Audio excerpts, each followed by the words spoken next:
안녕하십니까. 신용철의 동서문화로입니다. 오늘은 봉선사의 운호 스님과 춘원 이광수에 대해서 함께 생각해 보겠습니다.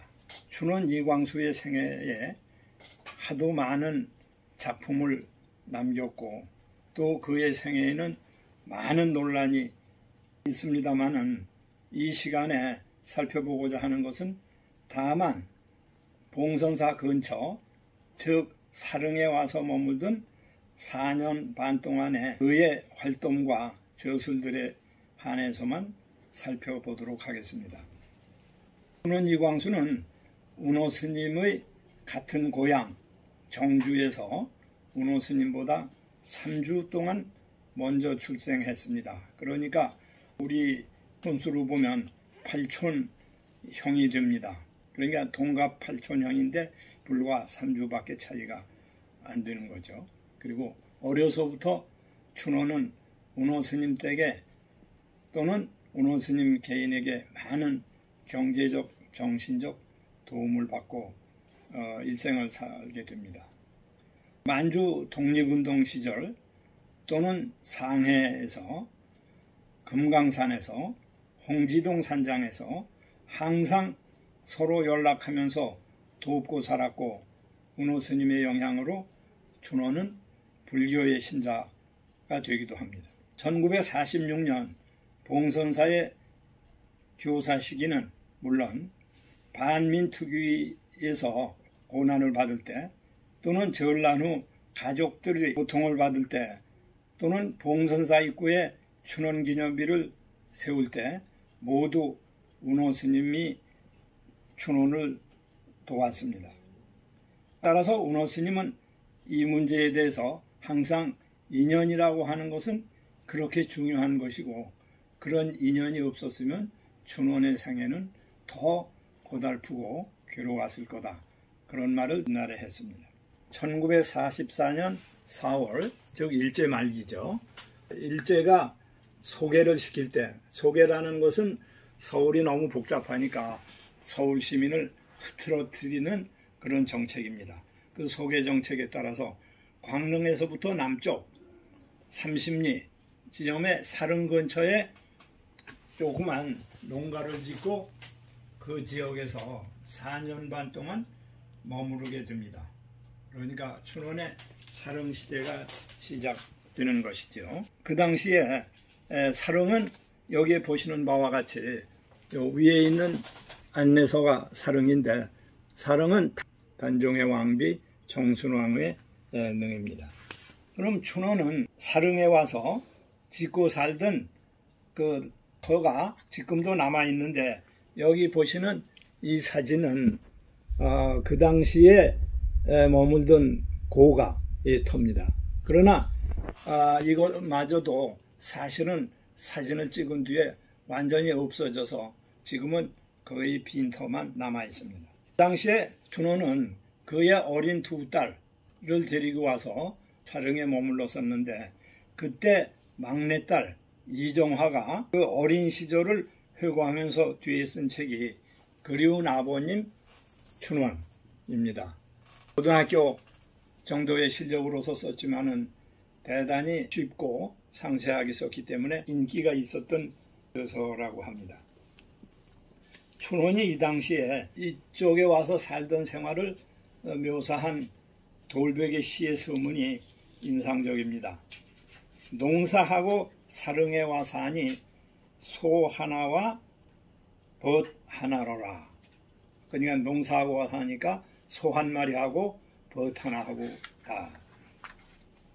끝 구절에 가서 잠시 돌베개를 베고 낮잠을 자니라. 그런 게 있습니다. 그냥 베개가 아니라 돌베개를 베고 낮잠을 자니라 하는 말이 있습니다. 이 사릉은 아까 말씀드린 대로 단종왕후 정순왕후의 능인데 일찍이 춘원은 단종 애사를 써서 우리에게 계유정난을 알리고 단종의 불행한 역사를 알렸습니다. 그러니까 사릉은 그의 작품을 통해서도 이미 그에게나 우리 국민들에게 익숙해진 이름이 되기도 했고 또 사실 삼십리 북쪽에 있는 광릉 세조대왕에 대해서도 1940년에 소설을 썼기 때문에 단종과 세조, 그냥 계유정난과 관계된 역사, 그리고 세조대왕의 통치, 그러니까 서로가 원수지간이 되겠지만은 조카와 숙부가 되더라도 그 문제에 대한 소설을 쓰기도 했으니까 그런 점에서 이미 광릉과 사릉은 춘원과 상당히 관계가 있는 곳입니다. 사릉에 온 지 1년 조금 지났을 때 1945년 8월 15일 해방이 됩니다. 춘원은 해방의 기쁜 소식을 받으면서 대단히 괴로웠던 것은 그가 지난날 일본에 협력했다고 하는 문제에 대한 논란, 그 내용에 대해서는 짧은 시간에 여기서 말씀드릴 수가 없겠습니다만, 그래서 대단히 괴로움을 느끼면서 스스로 말하기를 무념무상, 아무런 생각 없이 역사를 공부하고 특히 구약성서의 야곱을 생각하면서 개천에 가서 돌을 주워다가 베고 잤다고 그럽니다. 그래서 돌베개이고 이 돌베개라는 이름으로 뒤에 수필집을 내기도 합니다. 저기 보시는 저 돌베개라는 것은 돌베개라고 하지 않고 사실 돌벽에라고 했는데 아마 오늘날 그 컴퓨터에서 치면 그냥 베개로 나옵니다.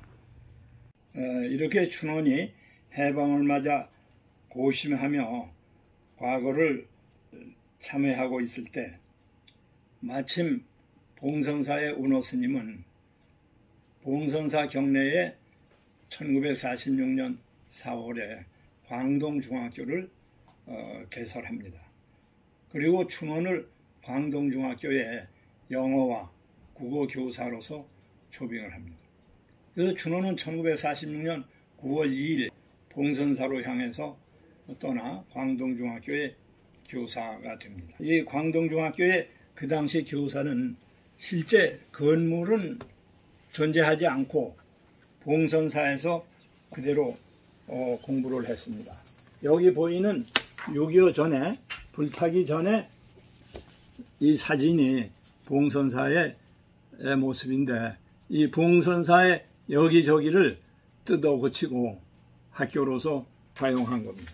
춘원은 이 시기에 수업을 하는 그 외의 시간은 매일 숲속을 산책을 하면서 자연을 감상하고 또는 많은 스스로를 생각하며 그 지역의 숲을 감탄하기도 하고 매일 숲속을 산책하며 약수물을 떠다가 차 끓여 마시고 염불독경하는 불자가 되었습니다.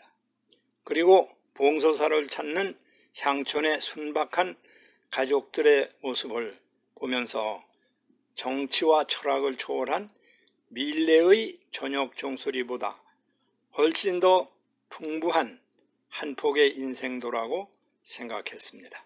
그는 중학교 교사로서 3절에 교가를 지었는데 그 교가는 아직도 광동중학교에서 오늘날 애창이 되고 있습니다.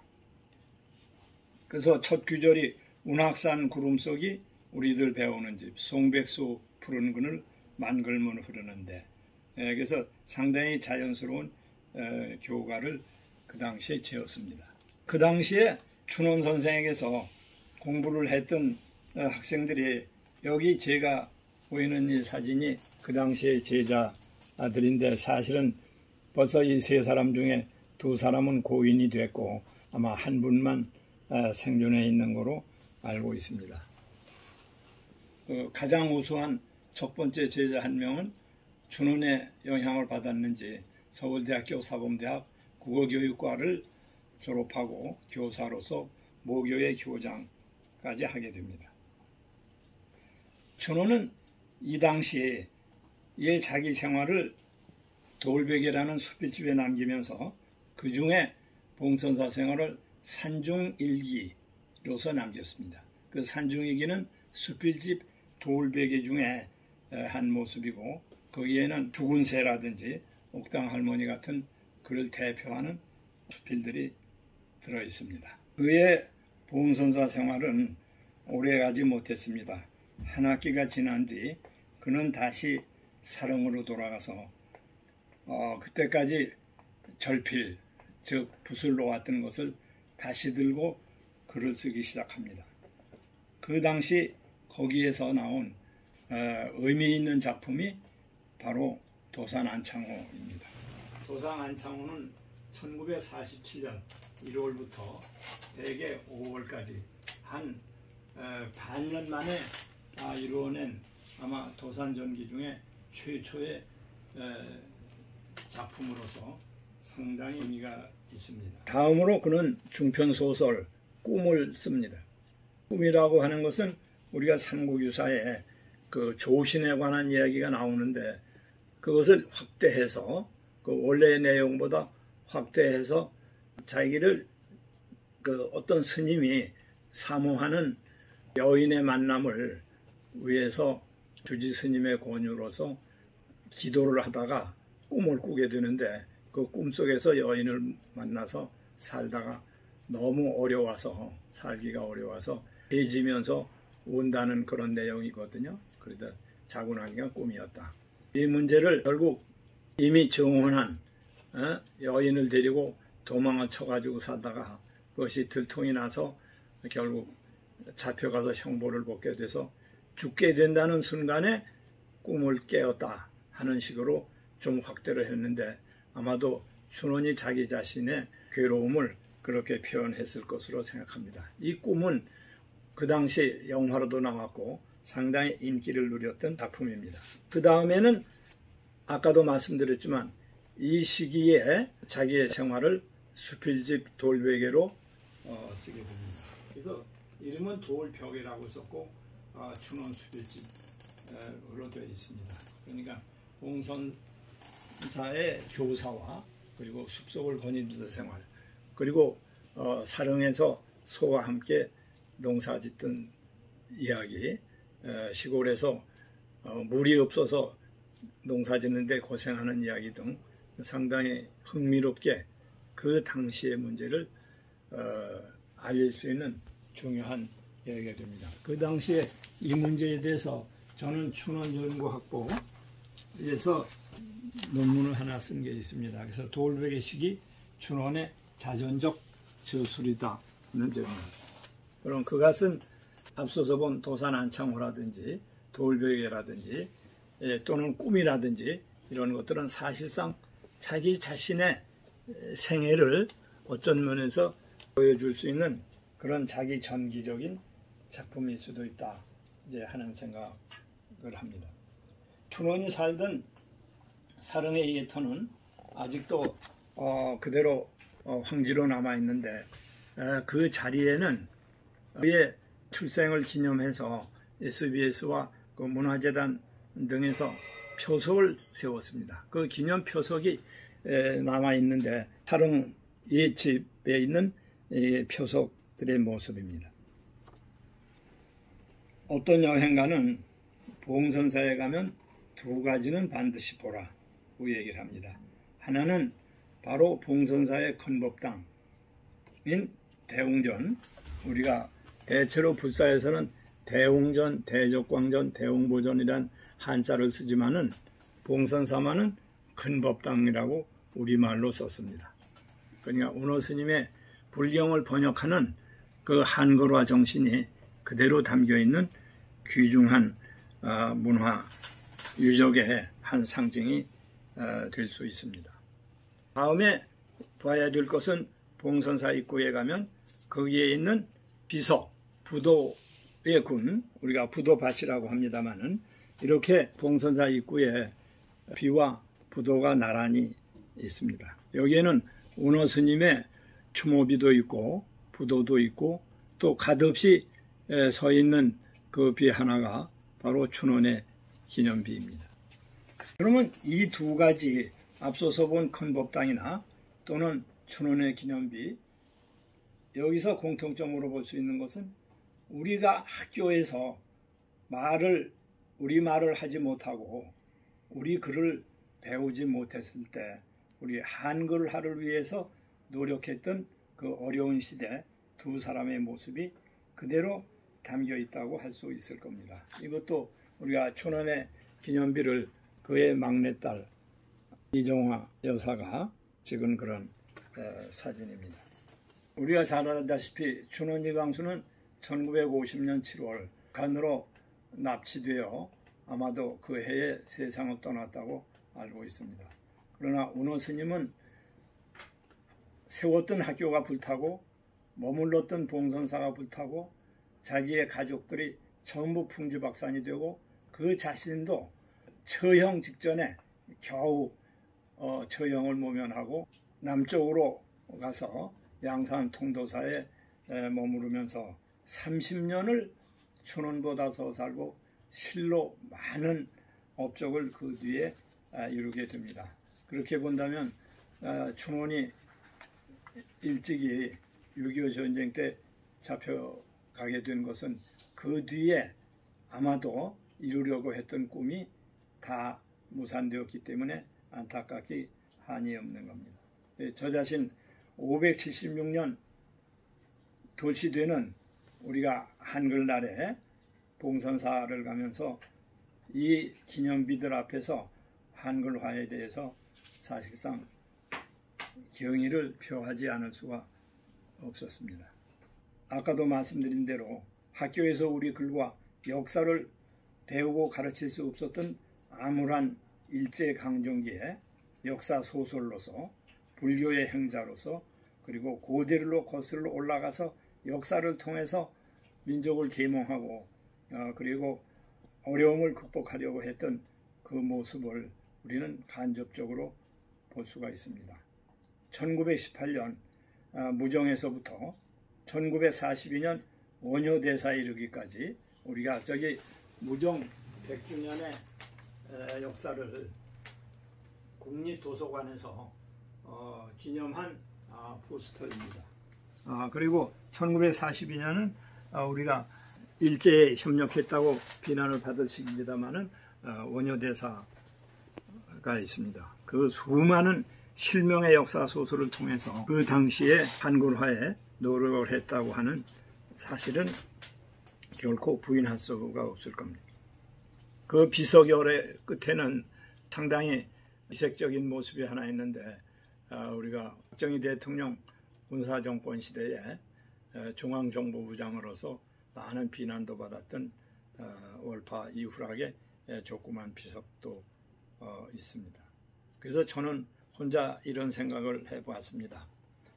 이 당시 이 봉선사에서 영향이 컸고 60년이나 머물면서 독립운동과 불교와 교육과 역경에 일생을 바쳤던 운호 스님은 그 자리에서 진이라고 비판받던 춘원도 받아들였고 독재자의 앞잡이라고 비판받았던 이후락 정보부장의 비도 세워주고 이런 점에 있어서 포용하는 불자로서 우리가 자비와 인간을 통한 실로 아마도 통합적인 우리가 통일적인 태도를 갖는 분이다. 그런 생각을 해봅니다. 그래서 저는 마지막으로 광릉에 대해서 한번 생각을 해보았습니다. 광릉이라는 것은 말할 것 없이 세조대왕릉이고 글자 그대로 하면 빛의 능, 빛의 무덤입니다. 그러나 어떻게 보면 그것은 빛의 무덤도 될 수 있지만은 능이라고 하는 것은 언덕이니까 빛의 언덕도 될 수 있지 않는가.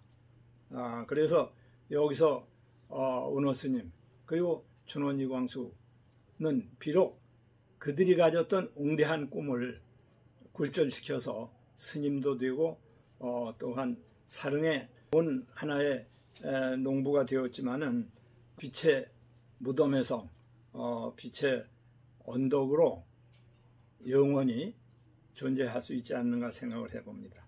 그래서 저는 마지막으로 우리가 조지훈의 승무의 한 귀절을 생각합니다. 세사에 시달려도 번뇌의 별빛으로 다시 빛나고 있지 않는가. 세사에 시달려도 번뇌는 별빛이다 하는 조지훈 승무의 한 귀절을 다시 혼자 생각해 봤습니다. 감사합니다.